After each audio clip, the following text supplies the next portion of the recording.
जर तुमच्या गरोदरपणाच्या 4थ्या, 5व्या किंवा 6व्या महिन्यामधील सोनोग्राफीमध्ये प्लासेंटाची पोझिशन रिचिंग अप टू ओस किंवा लो लाईंग आलेली असेल तर त्या केसमध्ये काय काळजी घ्यायला हवी, हे काळजी करण्याचं कारण असू शकतं का, किंवा यासाठी कोणते डाएट किंवा एक्सरसाइज करायला हवे. लक्षात घ्या, जर तुमची लो लाईंग प्लासेंटा पोझिशन आलेली असेल तर त्या केसमध्ये तुम्हाला सेकंड ट्रायमिस्टरमध्ये वेट अँड वॉच करण्याशिवाय काहीही पर्याय नसतो. कोणत्याही डाएट किंवा एक्सरसाइजनी हा प्लासेंटा त्याची पोझिशन चेंज करणार नाही.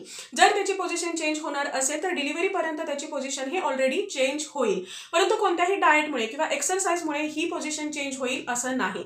परंतु या दरम्यान तुम्हाला काही गोष्टींची विशेष काळजी घेणं गरजेचं आहे, ज्यामध्ये सगळ्यात पहिली आणि खूप महत्त्वाची गोष्ट आहे ती म्हणजे तुम्हाला या दरम्यान फिजिकल रिलेशनशिप ठेवणं हे पूर्णतः टाळणं गरजेचं आहे. या व्यतिरिक्त तुम्हाला लॉंग ट्रॅव्हल करायचं नाही. ट्रॅव्हल करत असताना जर्की व्हेकलचा वापर करायचा नाही, जिथे तुम्हाला खूप जास्त हादरे बसतील किंवा तुमच्या बॉडीवरती ताण येईल किंवा तुम्हाला धक्का बसेल या पद्धतीने.